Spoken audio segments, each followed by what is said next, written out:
श्रीराम जय राम जय जय राम. श्रीराम जय राम जय जय राम. 1 जानेवारी.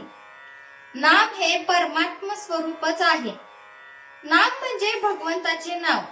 साधन या दृष्टीने देवाच्या निरनिराळ्या नावात फरक नाही. नाम हा जीव आणि शिव यांच्यामधला दुवा आहे.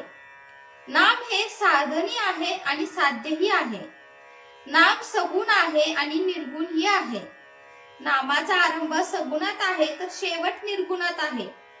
आरंभ सगुणात आहे असे म्हणण्याचे कारण हे की भगवंत मुळात जो निर्गुण निराकार आहे तो जेव्हा सगुणात आला तेव्हाच त्याला नामरूप लागले आणि सगुण रूप नाहीसे झाले तरी नाम शिल्लकच राहिले म्हणून ते निर्गुणही आहे.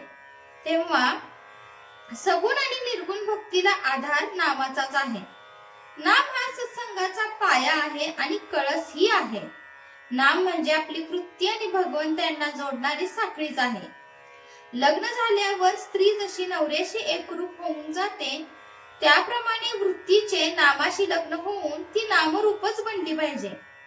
नाम हे अत्यंत सूक्ष्म आहे आणि वृत्ती सुद्धा सूक्ष्म आहे. म्हणून नाम घेण्याने वृत्ती सुधारेल.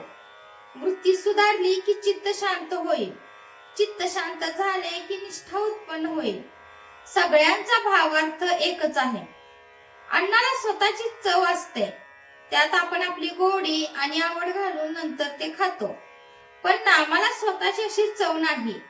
त्यात आपणच आपली गोडी आणि आवड घालून ते घेतले पाहिजे. आपण जितकी जास्त गोडी घालू तितके ते अधिक गोड वाटेल. पंढरपूरला जायला पुष्कळ रस्ते आहेत परंतु सर्वांना शेवटी वारीतूनच जाऊन दर्शन घ्यावे लागते. त्याप्रमाणे इतर साधने जरी केली तरी नामसाधन केल्यावरच आत्मस्वरूपाची प्राप्ती होते. आपण नाम घ्यावे ते आपणच आपल्या कानाने ऐकावे आणि ते घेता घेता शेवटी स्वतःला विसरून जावे. हाच नामसाधनेतला आनंदाचा मार्ग आहे. जसे आपले आपलेपण आपल्या नावात आहे तसे देवाचे देवपण त्याच्या नामात आहे.